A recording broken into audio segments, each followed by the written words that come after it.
Have you ever noticed how certain messages find you at exact moments when something inside you is already cracking, already loosening its grip on the life you've been living? That is not coincidence. That is timing. And timing is the language of the unconscious.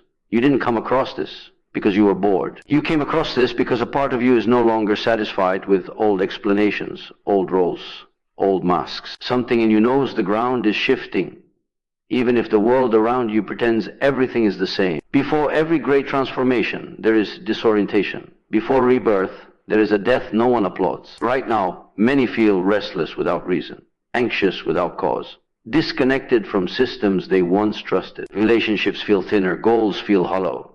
The future feels uncertain but strangely charged. This is not weakness, this is perception. When the psyche detects that an old structure can no longer contain who you are becoming, it creates tension, confusion, emotional pressure. Not to break you, but to move you. Most people numb this moment. They distract themselves. They cling harder to identities that are already decaying, but you didn't. You listened. And that is why you're here. The psyche senses transformation long before the world admits it, long before events rearrange themselves into visible change. Something subtle begins to move beneath the surface of awareness. This movement does not announce itself with clarity or logic. It arrives as restlessness, as a quiet dissatisfaction with explanations that once felt sufficient. People often mistake this inattention for anxiety or confusion, but it is neither. It is perception without language, intuition before evidence. The inner world operates on symbols, emotions, and patterns rather than timelines and statistics. Because of this, it detects shifts the way the body senses a coming storm through pressure, unease, and altered rhythms. When the psyche begins to reorganize itself, the external world may still appear stable, but internally the old order is already losing authority. What once motivated you may suddenly feel hollow. What once felt certain may begin to feel fragile. This is not regression, it is anticipation. Transformation always threatens established identity. The mind prefers continuity because continuity feels safe, yet growth demands rupture. When the psyche senses that an old structure can no longer contain the next stage of development, it initiates disturbance. Sleep changes, desires shift, emotions intensify or flatten. You may feel disconnected from routines you once followed effortlessly. These are not malfunction. They are signals that the inner architecture is being redesigned.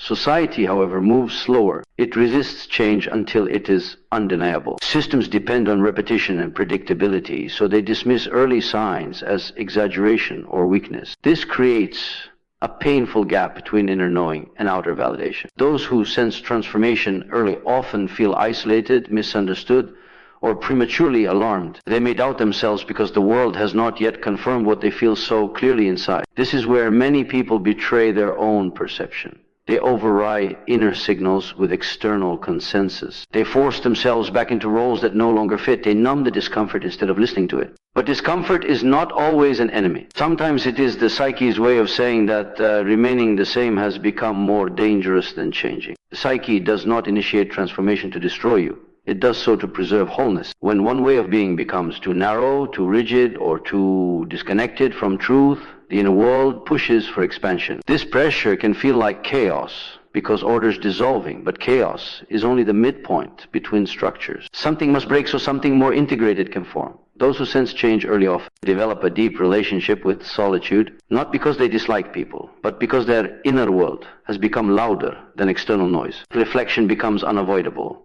Questions arise that cannot be answered by social norms or inherited beliefs. This inward turn is not withdrawal from life, it is preparation for more authentic participation in it. History shows that every major shift begins invisibly. Cultural movements, psychological revolutions, and personal awakening all start as inner disturbances before they become visible facts. By the time the world admits transformation, it is already late in the process. The psyche, however, does not wait for permission. It responds to necessity. If you are sensing change before it has a name, it means you are aligned with deeper currents rather than surface appearances. This does not make life easier. It often makes it more complex. You may be asked to let go of certainty, approval, and familiar definitions of success. But in return, you gain something far more stable than external reassurance, inner coherence. To trust the psyche during these moments requires courage.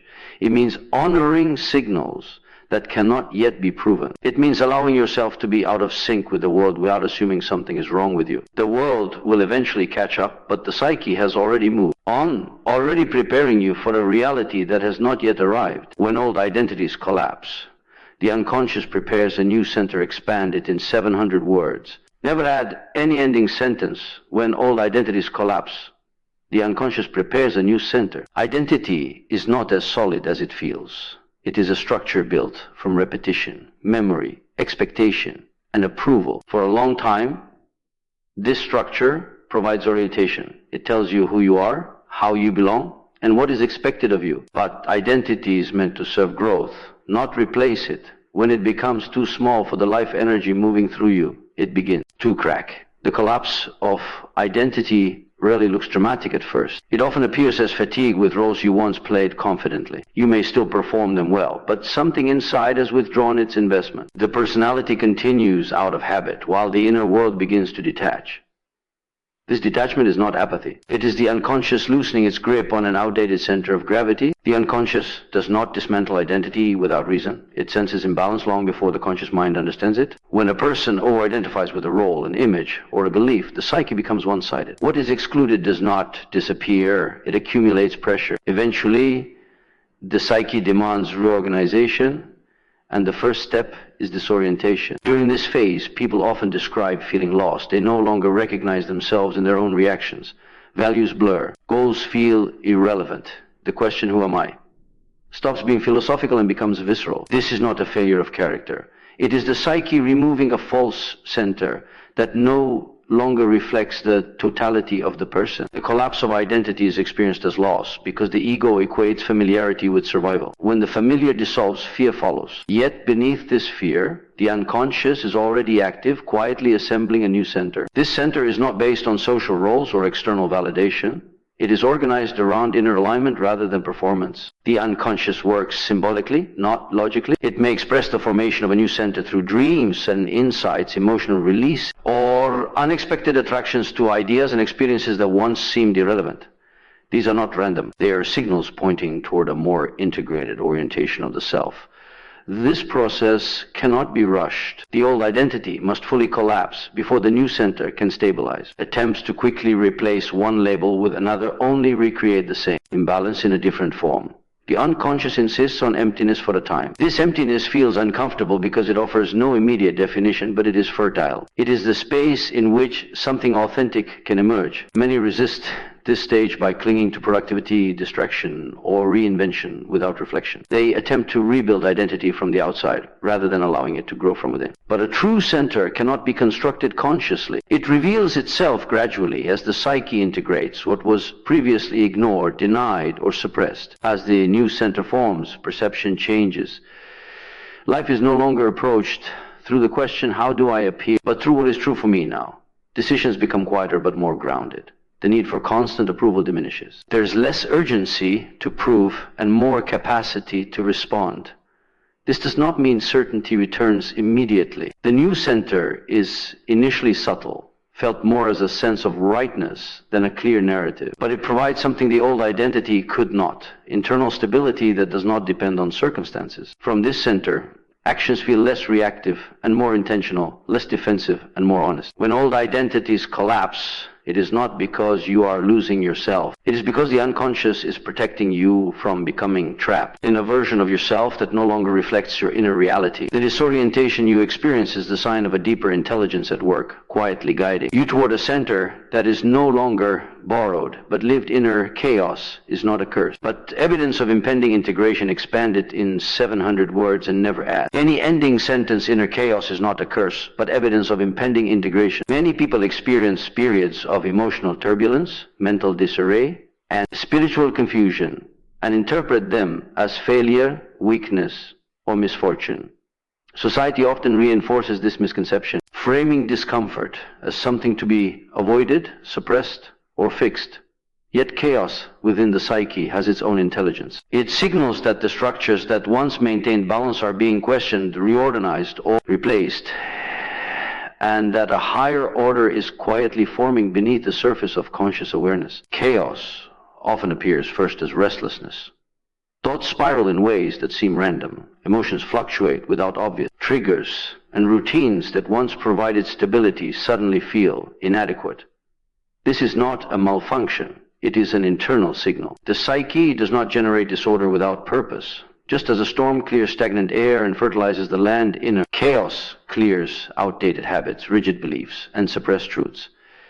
It creates the necessary turbulence for integration to occur. Integration is a process of reconciling what has been split within the self. Every individual carries contradictions, desires that conflict, emotions that contradict logic, impulses that clash with morality. In ordinary life, these conflicts are often ignored or forcibly resolved through avoidance. But the unconscious cannot be bypassed indefinitely.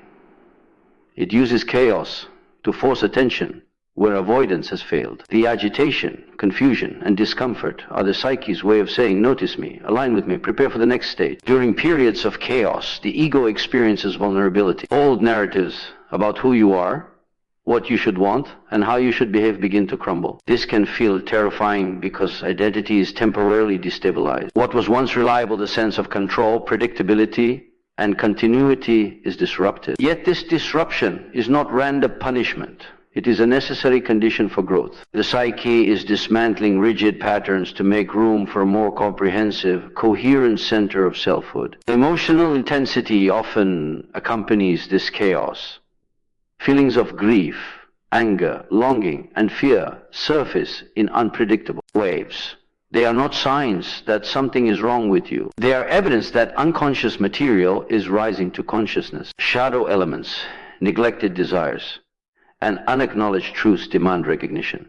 Integration requires this confrontation. Without it, the self remains fragmented, perpetually caught in repetition, unable to evolve. Chaos is the precursor to this reconciliation. Intellect alone cannot resolve inner chaos. Attempts to rationalize or control it prematurely often exacerbate it. The mind seeks order, but integration is not a product of intellectual effort, it is a product of receptive awareness. By allowing oneself to experience the turbulence fully without immediate judgment or action, the psyche can weave disparate parts together. This weaving is subtle and invisible at first, like threads crossing beneath a fabric. The result is a new internal coherence that feels more resilient, more flexible, and more aligned with reality. Many people resist chaos because it is uncomfortable.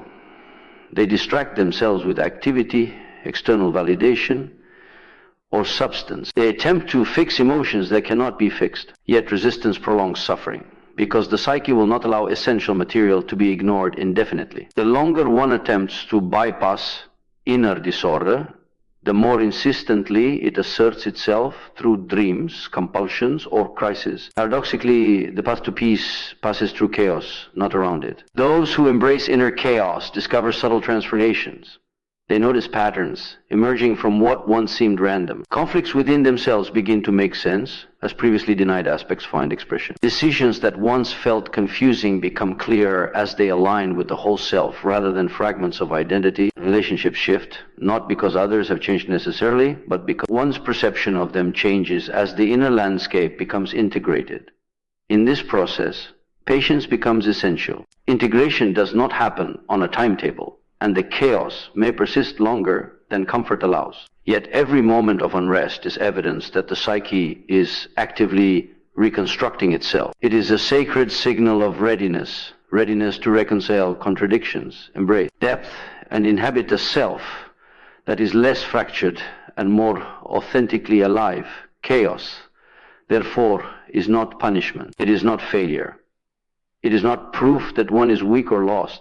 It is a sacred threshold. It is the trembling before a new stability, the pressure before expansion, the tension before coherence. It is the unconscious orchestrating the alignment of parts previously at odds, preparing the individual for a more grounded, resilient, and authentic presence in the world, and it will continue its work until the self has been sufficiently reorganized to carry the next stage of consciousness. Those who feel out of place are often ahead of their time, expanded in 700 words. Never add any ending sentence. Those who feel out of place are often ahead of their time. There is a subtle tension that accompanies those who perceive life differently, who sense currents of change before they manifest publicly. From the outside, these individuals may appear awkward, misunderstood, or even rebellious, but this perception arises not from deficiency, but from attunement to realities that others have yet to recognize. Feeling out of step with the collective is often the first sign that one's consciousness is operating on a more advanced wavelength. This sense of dislocation can manifest in countless ways. Social norms may feel constraining, traditions may seem arbitrary, and routines that others accept without question may provoke discomfort. The individual notices inconsistencies in values, systems, and priorities that the majority either overlook or accept unquestioningly. This heightened perception is not an accident. It is a natural consequence of being attuned to subtler patterns of reality. People ahead of their time are sensitive to the shifts that will eventually become apparent to the larger society. History offers countless examples of this phenomenon. Thinkers, innovators, and visionaries who have shaped culture often struggle to belong in their own era. Their ideas, behaviors, and insights initially appear eccentric, impractical, or radical. They are not wrong, they are early. Society needs time to catch up. The dissonance they experience is a byproduct of anticipating developments, both in thought and in circumstance, that have not yet been universally recognized. This experience of feeling out of place is intensified by the pressure to conform. Social cohesion depends on shared norms and expectations, and those who diverge from these norms often face resistance, criticism, or isolation. The pressure to assimilate can be intense, yet it is precisely this pressure that confirms one's forward position. Conformity may bring temporary comfort, but it suppresses the unique vision and understanding that the individual is beginning to embody. The psyche of someone ahead of their time is constantly processing information differently. They perceive patterns, connections, and possibilities that the majority cannot yet see. Ideas may appear before language can fully capture them. Intuitions may precede empirical proof, and emotional responses may anticipate societal trends. This can create an internal life that feels richer, more layered, and often lonelier than the lives of those who remain synchronized with the collective. Loneliness is an inevitable companion for those who perceive in advance. But it is not emptiness. It is a space in which one's consciousness can expand without the limitations imposed by unexamined consensus. The solitude experienced is not punitive. It is preparatory. It allows the individual to cultivate insight, resilience, and self-trust. Without such preparation, the integration of forward-looking awareness into daily life becomes destabilizing or overwhelming. Being ahead of one's time also affects relationships. Interactions with others can feel shallow, repetitive, or frustrating because the level of understanding required to engage fully with the individual is often absent. This can create a sense of alienation that is misunderstood as social ineptitude, when in reality it is the result of perceiving dimensions that others cannot yet access. Those who feel out of place often form connections selectively, seeking resonance with those few who operate on similar frequencies, whether consciously or unconsciously. Moreover, being ahead of one's time is not limited to intellectual insight. It can manifest in emotional maturity, moral perception, or spiritual sensitivity. The individual may intuitively grasp the consequences of actions, the ethical implications of policy, or the deeper currents shaping human behavior long before society collectively acknowledges them. This anticipatory awareness can generate anxiety, frustration, or impatience, but it also positions the individual to act decisively when the external world finally aligns with their internal understanding. The experience of feeling out of place cultivates resilience and adaptability. It requires maintaining inner stability while navigating environments that are unresponsive or even hostile to one's insights. The individual learns to trust intuition, to navigate uncertainty, and to find meaning independently of external validation. This process strengthens the capacity to act constructively when the broader society finally shifts, transforming isolation into preparation for leadership, guidance, or innovation. Ultimately, those who feel out of place are not flawed or broken. They are precursors, trailblazers, and harbingers of change. Their discomfort is not a sign of failure, but a marker of advanced perception. The internal tension, the sense of being misunderstood, and the repeated questioning of norms are all indicators that consciousness is operating ahead of its era.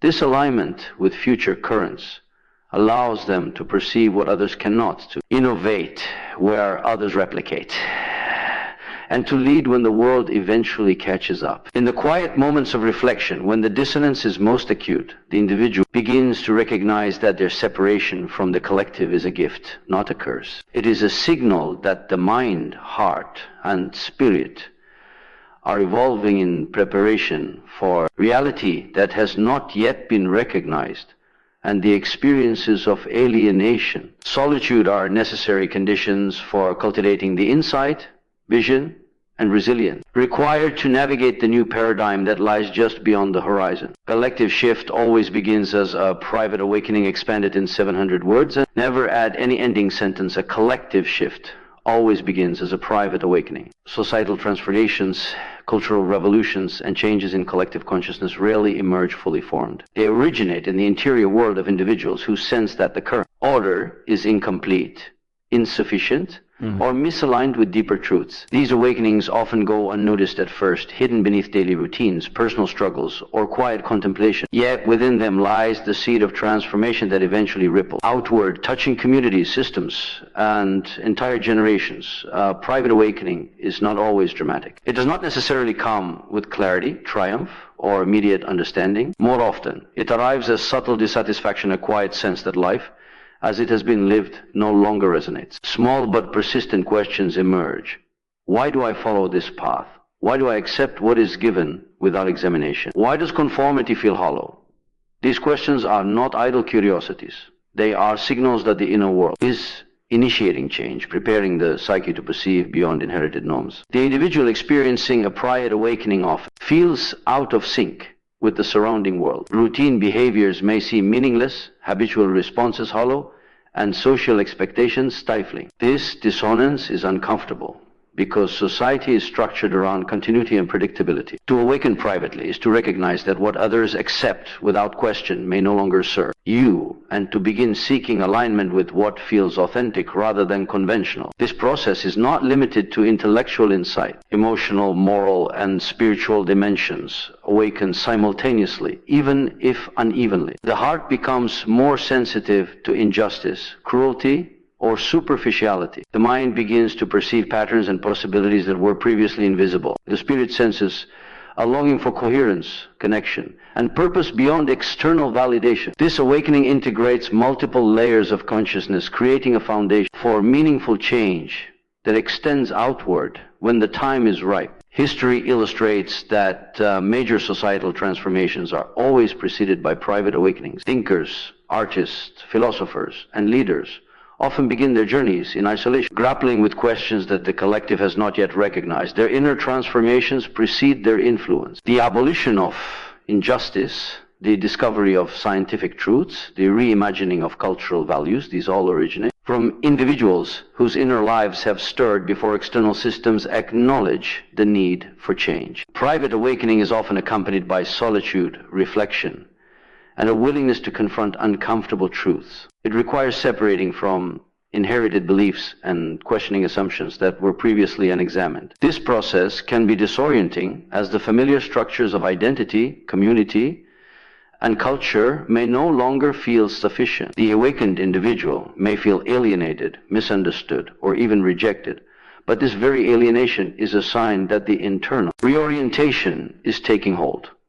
As the private awakening deepens, it begins to generate clarity and discernment. Choices that once felt automatic or unquestioned are reconsidered. Actions are increasingly aligned with inner truth rather than external expectation. Relationships are reevaluated, priorities reshaped, and attention redirected toward what genuinely matters. The awakening individual becomes a living model of the possibility for change, embodying values and perspectives that may later influence others. Importantly, the influence of a private awakening does not require confrontation or proclamation. Often, the mere existence of authenticity radiates outward. Subtle shifts in behavior, attention, and engagement create ripples that reach those who are ready to perceive them. Ideas, insights, and approaches once confined to the inner world find expression in art, dialogue, and action, gradually influencing the broader culture. Change begins quietly, invisibly, but with enduring force.